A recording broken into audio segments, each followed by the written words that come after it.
What's shaking, cats and kittens? Thank you for supporting my podcast and my sustaining partners. I want to tell you about one of them right now, Charmington Holistics. Do you know what an apothecary is?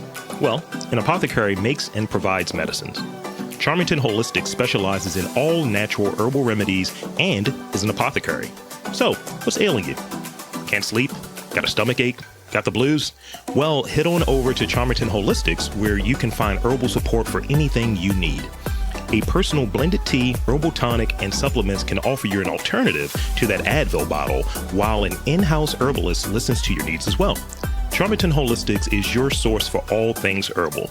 Head on over to 425 South Conklin Street in Highlandtown or visit Charmington Holistics on Instagram, Facebook, or TikTok. And Charmington Holistics is open 12 to 5 on Fridays, Saturdays, and Sundays. Head on over, check them out, tell them Rob Lee sent you.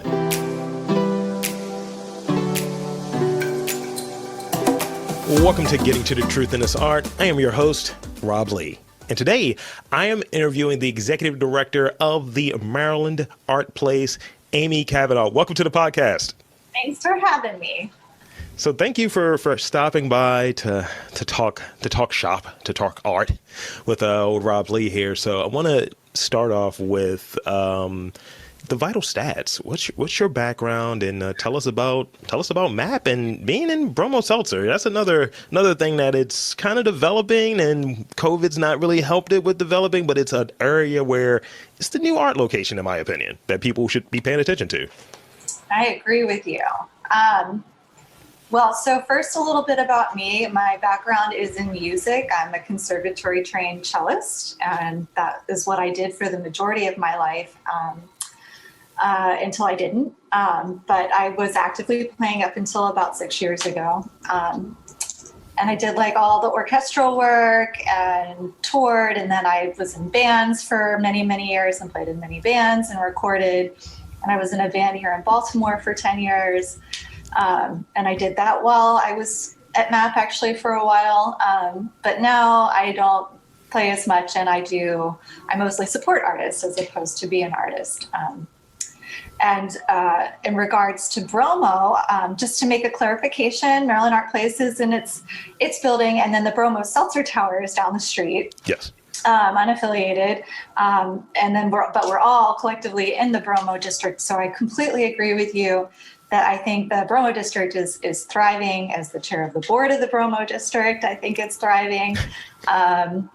We had some successful art walks last year that we hope to bring back this year. And Emily Breiter, the newer director of the district, has done a phenomenal job at coordinating everything, which is what we so desperately needed between each of the venues, from Lamondo to MAP to the Hippodrome to Everyman, so that we can make these successful.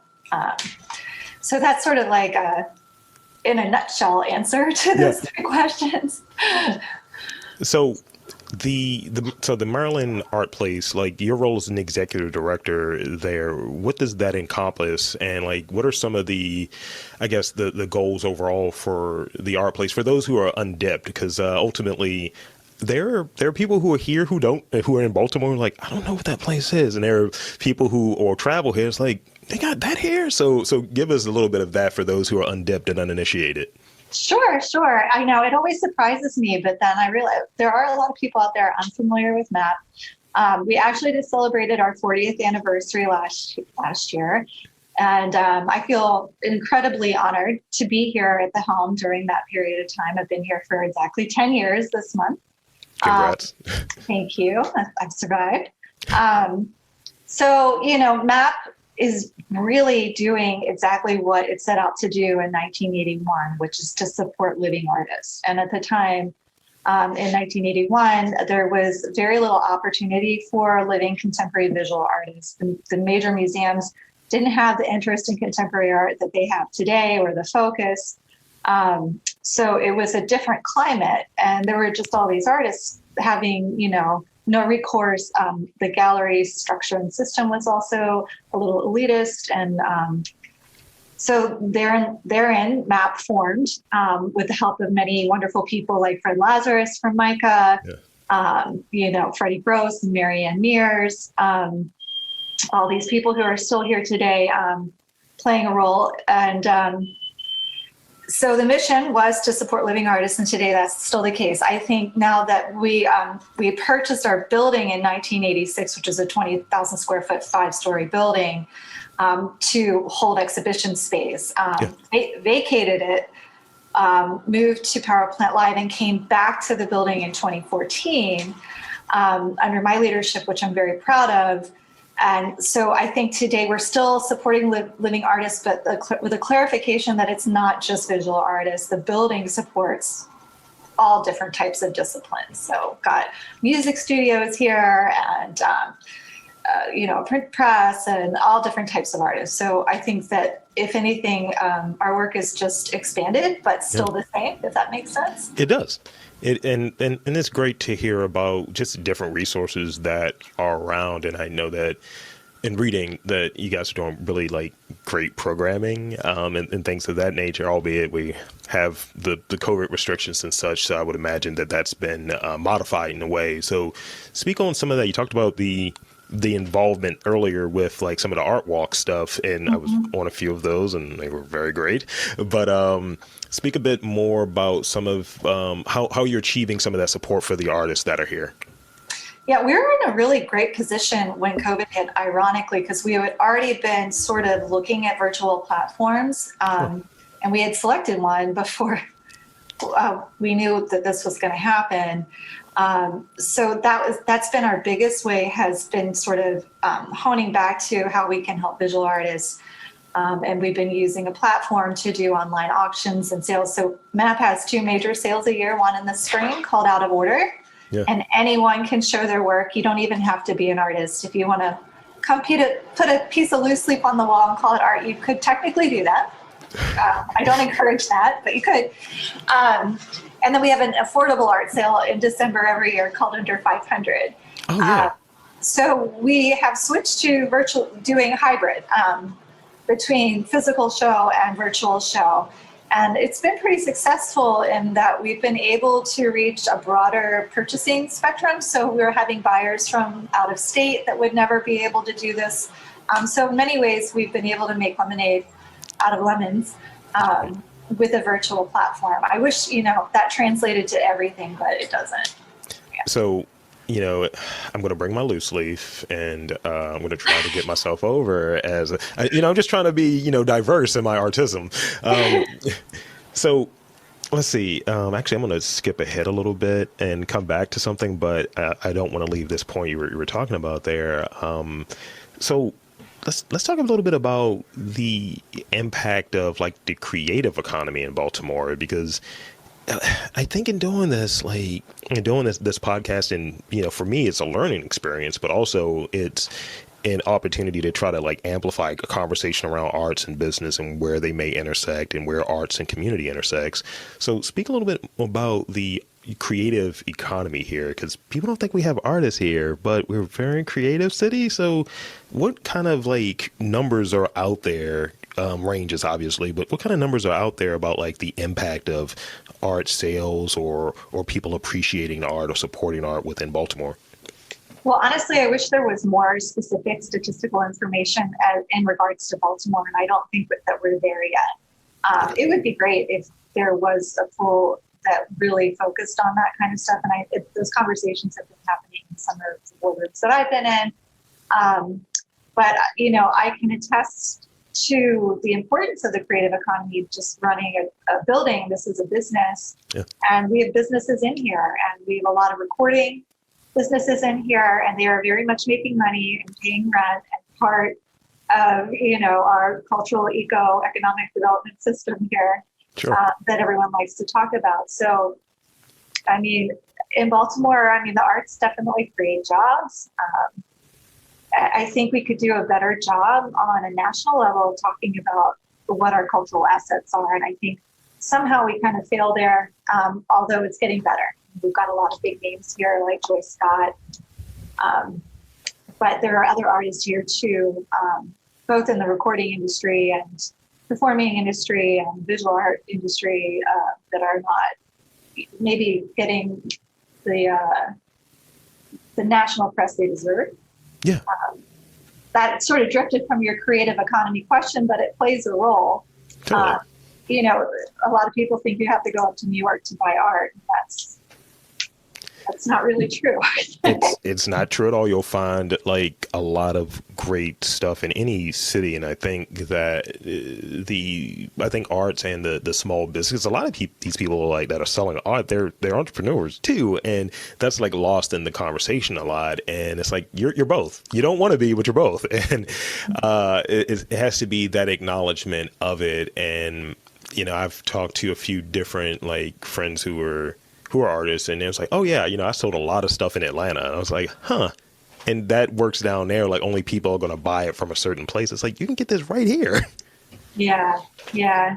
I mean, and that's something that we really try to work on as an organization, especially with the art sales over the last 5 years. We've put a big emphasis on patrons engaging not only with the object, but the maker. Yeah.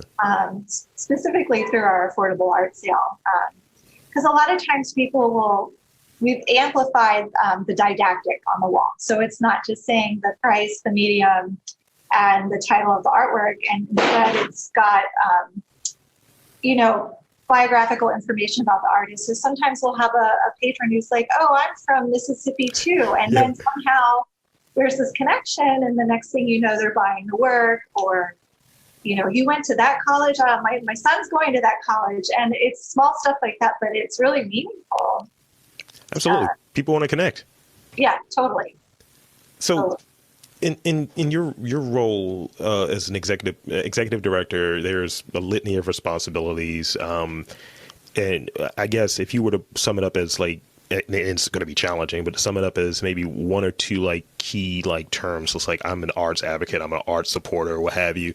What would those words be? And what's something that you're really proud of in terms of the work that you've done with MAP and the decade you've been there? Thank you. Yeah, I would say I'm an advocate. I'm a supporter. I'm a patron. I'm a buyer. I am all those things, and I am an artist. So, but my role here is really to find ways to support artists the best that I can. We've done, some fiscal agency work for small artist groups, and we try to place artwork in commercial buildings. And this is all stuff that sort of takes place outside of our normal production schedule. So what I try to do is kind of expand our thinking beyond the white walls of a gallery. Because there's just way more there than just that.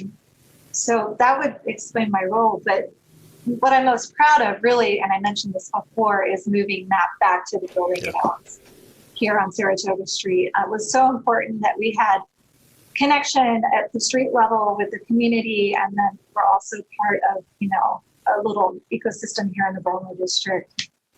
And that was a very challenging move, but it was worth it. And now we're here, and now there's all this space available for artists to work out of and create that didn't exist before. That's huge. Like space making, place making, having a home per se is huge. And I've like in doing this podcast, like I purchased my home with the desire of having my space in there to create. Like my second bedroom, it was never a bed. There's never been a bed in here. There's only, recording equipment and green screens and microphones, and for that specific purpose. Because I think you have to have some semblance of, oh, this is where I create. And I think that that's something that's very beneficial for artists. This is where I create. This is where art is shown, and everything kind of having its order in that way. So being able to, I guess the added component, the house that I bought is in my old neighborhood when I grew up as a kid. So being able to come back to it in that same sort of way, on a much smaller level, but in that same sort of way of like, no, this is going to be here. This is home for me. So hearing that, it sounds great. It's just great. Yeah, artists need their space. They need their creative space. It's a very different space. Yeah. So let's see. I want to talk about, since in that arts advocate kind of space, what is that common request that comes from artists or just kind of people who are like, hey, MAP, can you help with this? What is it? Is it around funding? Is it around finding a mentor? And whatever it may be, could you share a piece of advice you would give? Because people sometimes they won't ask. Like I had an interview yesterday with someone who's a bartender, and he was like, "Oh no, send a drink back if it's bad." You know, a lot of people don't want to ask the question or make the request. So what does that look like for MAP? Well, I mean, the biggest request is always for an exhibition. I mean, that's what we're known for mostly. So that request is pretty expensive and constantly occurring. Unfortunately, we're a very large space, fortunately and unfortunately. So we do a lot of group shows and try to figure out ways that we can serve as many artists, but in a careful and considered way. Sure. Through group shows and things of that nature. But that is by far the biggest request is how do I get an exhibition at that? And, you know, we really do try to think of ways to show work and present artists the best we can, given the limitations of what we have, because we only have about 6 shows here a year. Yeah. And so we partner mostly with other groups, such as actually we partner with Hotel Indigo up the street, and we rotate shows there every quarter. Yeah. And that's been fun, and it gives, you know, artists who maybe don't have such a giant breadth of work, but a maybe smaller breadth of work that we can present that we wouldn't be able to do here, but we can do there. But that is by far the biggest request. And then the other is money, always money. Well, that's an industry-wide thing. You know, whether you're an administrator, a curator, an artist, it doesn't matter. We're all looking for the same thing. It's the almighty dollar. And, yeah. So innovative, diverse, contemporary art experiences throughout the year, and they're happening. So outside of the size component and maybe looking for collaborative opportunities, what are some other criteria? Someone like hits, like they have that size of work that you're looking for. What other kind of pieces of criteria are you looking for? Like it has to, because you're only, you know, you said you're doing with the 6 to 8 or what have you. So it's like, look, we can't pick everybody. So Yeah. what is that criteria kind of look like? Well, I mean, so MAP has a program committee. I think the big misnomer is that Amy makes all the decisions, and that's not true. Oh, really? No. Amy doesn't make all the decisions. I make many, but we have a program committee that we refer to, and we meet 3 to 4 times a year, but we talk to often. Mm-hmm. And they help with the curation process. And we have a whole litany of things that we look at, from contemporary trends to diversity being a huge issue that we have to make sure we meet that mark always. So, you know, these are all the things that we take into consideration when we're looking at a body of work, or we're trying to, you know, and you have to look around too. Like if the Creative Alliance just to produce this, you know, show on, I'm just going to make something up, like cars, we're not going to turn around and do an automotive show, you know. So it's really, you know, just paying attention to what's surrounding us, looking at what's happening nationally with art, and then also keeping in mind community. Right now, we're prepping up for probably one of our biggest community art shows. And that is opening, and I should know, Caitlin, the 18th. Thank you.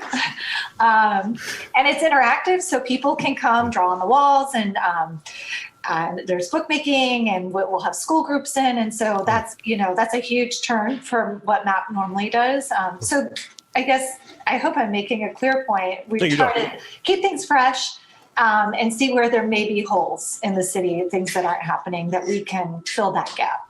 No, that makes total sense. I think it's the same way with creating like content or what have you. It's like, oh, well, I always describe it as there's only so many different angles you're going to have. And I find the most interesting or rewarding content is I don't want to hear everyone talking about the same topic. Like, oh, it's automotive month. Sure, you're going to have your evergreen content or what have you. But give me something that's unique, that's done well, and based on a reputation like, you know, MAP has, being around as long as it has. It's like, oh, well, yeah, you guys are going to do this, and it's going to be different from what, let's say, Creative Alliance or another venue is doing. And it's like, oh, this is done right, this is done artfully, and this is interesting, and it's not the same that I'm seeing over there. It's not even in the same vein. That's the hope. I mean, that's the hope that, you know, we're filling in the gap. I mean, I think we all do it. I mean, because everyone's doing such a good job in the city. You know, Creative Alliance is always doing a good job. current's spectacular. Like everyone's doing such a wonderful job. And so you don't want to like step on anyone's toes, but you want to make sure that you're, not missing the mark on some things. And we have a really exciting year ahead. We're also reopening our basement cabaret sometime this year, which I don't know if you know is called the 14 Karat Cabaret for many years. Yeah. We're rebranding that, and we just finished rebuilding the bar. And that'll be a membership-based venue, but we're so excited to be bringing that back, and that is a whole other can of worms, right? So exciting. It's a lot of exciting things on the horizon. So you've kind of you must have been reading ahead. You've already answered the question, like, what's next? It's like, well, you're answering it. So that's great. Sorry. No. It's all good. You're doing a better job at this than I am. So let's see. I think Baltimore is, and these are the like last two before I get to some rapid fire questions, really quick ones. So Baltimore is a very DIY kind of city that's like kind of baked in, and is always finding ways to create something and to solve problems, right? It's like, look, this is an issue, I'm going to figure it out. Describe the role of art in the community in broad terms. Obviously, like, I feel like art really is the character to the soul that's in the city or what have you. And it sounds so corny coming out of my mouth, but that's what I think. What are your thoughts on what role art plays within the community like Baltimore? Well, it's huge. I mean, it connects people for one. I mean, art often it touches on very hard to talk about social topics. So it brings things to the forefront that may not otherwise be discussed.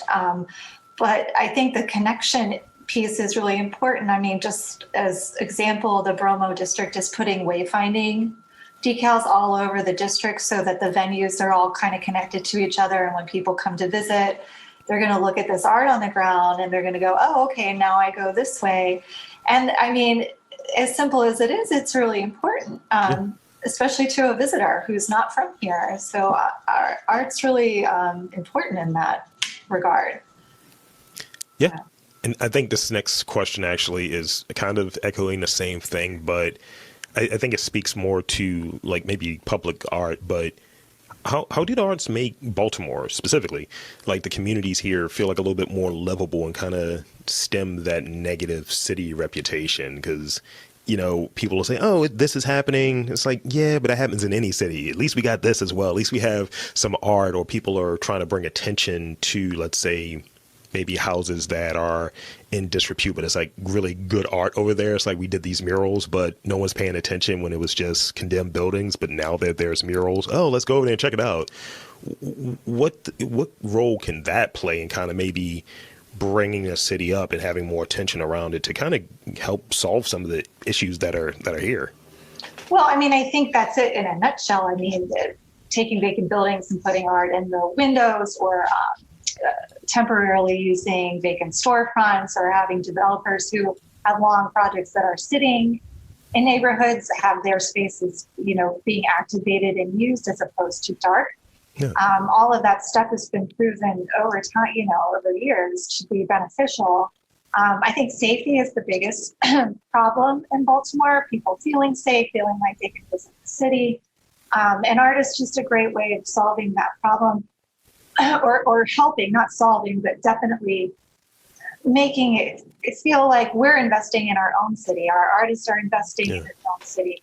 I had this conversation the other day with someone, and it's like, even something as simple as beautification. If people come into a neighborhood and roses are planted and the grasses are green, you can see that there's care and attention. And I think art is very much the same way. You come into a neighborhood and you see a vibrant mural and it speaks to the community and what's going on in the community. You can see that there's attention. Yeah. And that does nothing but improve mental health, everything from mental health to visitorship, and tourism. Yeah, I agree with that. Thank you. Sure. So that's all I have for the real questions. Now let's just get weird. So I got like 5 questions. These are kind of all over the place, but they're interesting, I guess. So you had about 20 minutes to think this one over. What is your favorite movie? I'm gonna fail miserably. I'm gonna fail. Wait, as soon as you said that, I started thinking immediately. And then I'm like, I love movies so much. And I watch movies all the time, but I'm not going to be able to pinpoint one movie. I love Wes Anderson. So I just saw, what is it called with Joaquin Phoenix, the black and white film. Have you seen that yet? What's it called? Is that the French Dispatch or no? No, that's the Wes Anderson film, but it was a really beautiful movie. It's called Come On, Come On. Oh, yes. I haven't seen it, but I've heard of it. Yeah, probably one of the best movies I've seen in a long time. But favorite movies, too hard. Yes. It's too hard. I might broaden it out. Like, what's it like? I had Terrell Telford on from Band of Vices, and his response was golden. He was just like, my favorite movie at this moment. I was like, all right. He's like, it's not all inclusive. It's not forever, but in this moment. Yeah. And he was like, Raging Bull. I was like, all right, good on you. That's great. All right. What is something that makes you laugh no matter what? Something that makes me laugh no matter what. My son. That's a good one. All right, now we're getting to food questions. What is your favorite dessert? Favorite dessert? Oh, ice cream. Flavor? Coffee chocolate chip. Okay, you get it. That's a good flavor. I forget. It's some. I think it might be a cold brew flavored ice cream. I was like, this is great. Really? Yeah. Wow. Does it have caffeine in it? Of course there is. So see, I got two more for you. How do you manage stress? What is like one of those techniques for you? Like, is it, you hit the gym? Is it, what's that look like for you? Well, I used to exercise more, and that definitely helps. How do I manage stress? Not well. I wish that I managed it better. Yeah. Humor, a little escapism. I'm pretty good at shutting down one side and letting the other take over. Spending time with my friends really is the best way for me to manage my stress, and with my son too. He's a great distraction. I dig it. I watch the Disney Channel. That helps me because say, oh, these wonderful kids, nothing's happening to them. They're not corrupted yet. Meanwhile, it's like the world's falling around. It's like, oh no. I know, it's so funny. I hate to say that Netflix helps because I'm not sure if it does, but I do spend a little too much time on that. I mean, I was watching HBO Max and I was like, oh snap, I got a podcast to do. So lastly, as a musician, favorite piece of music, whether it be a piece of music that you've played or a piece of music that you just really like, that you're like, all right, this is great. Again, that's like the movie question. I will say that there's a movie out called Power of the Dog, and the soundtrack is by Johnny Greenwood from Radiohead. I was just talking about this with my boyfriend the other day, and he uses a lot of cello. So right now, that's my favorite thing to listen to, and it's like contemporary classical music. But I like so much music, I couldn't even begin to answer the favorite question. No, I mean, at least it gives you some insight where it, like, even if it's favorite, it kind of forces the person to think. It's like, yeah, I'm going to give you a larger answer, and it gives you a little bit more context. Because I'm ranging between listening to Charles Mingus and video game themes, and those are wildly different things. Yeah. I mean, that's basically what's pretty much going on in my hemisphere. So I'm listening to this like contemporary classical music, and then, God, what else was I was listening to like some old Morcheeba the other day for no particular reason, the very first album from like 1998 or something. Yeah, I don't know. That's great. So that's literally everything that I have, but I want to invite you to shamelessly plug. This has been great. Thank you for being on this podcast. But if there's anything that you want to plug, you now have the floor. Oh, shamelessly plug. Oh, yes. Well, I mean, I would love for everyone after the 18th to please come by and participate in the show because it is participatory. We'll have materials here, so you don't have to bring anything unless you want to. And just stay tuned to our website because there's going to be different programming throughout the show, which goes through March. I would also like to shamelessly plug E. Brady Robinson's going to have a show going up at Hotel Indigo later this month. It's called Skater Girls, and it's all about female empowerment and roller skating. So it's super bubblegum and fun. And then lastly, I just want to let the artists out there know that the 25th anniversary of Out of Order, our free hung loose leaf show, we'll start promoting soon, and anyone can participate, and it's free, so everyone should stay tuned for that. That will be in April. And what is that website for the fine folks that don't know? Sure, it's mdartplace.org. Thank you so much. Thank you. So I'm going to do my wrap up here. So for Amy Cavanaugh of the Maryland Art Place, I am Rob Lee saying that there's art in and around Baltimore. You just got to look for it.